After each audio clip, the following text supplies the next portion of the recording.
Hello, it's Michelle from CNC Designs. I'm an independent Stampin' Up! Demonstrator in New Zealand, and I wanted to bring you a quick tip. If you've got a stamp that you only want to stamp part of it on, there's a couple ways you can do it. So this way, I've covered up the top part, so glad it's your, with sellotape, which allows me to ink up only the section I want. So I'm going to ink up the birthday part.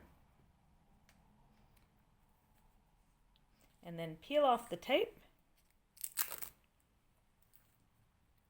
and stamp where you want it.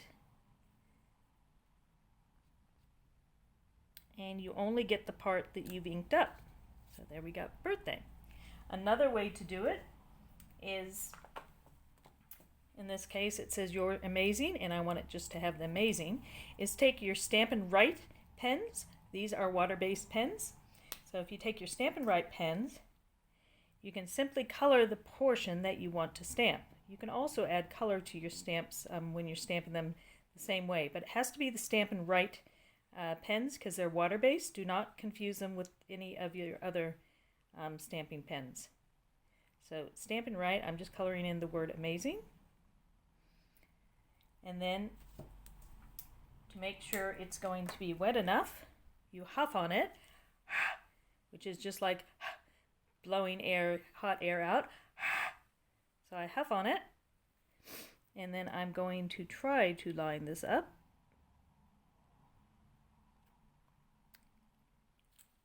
There we go. So now I have Amazing Birthday, combining two stamp sets.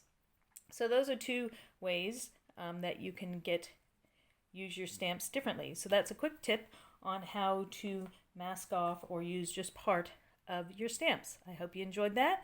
Give me a thumbs up if you do, and please subscribe.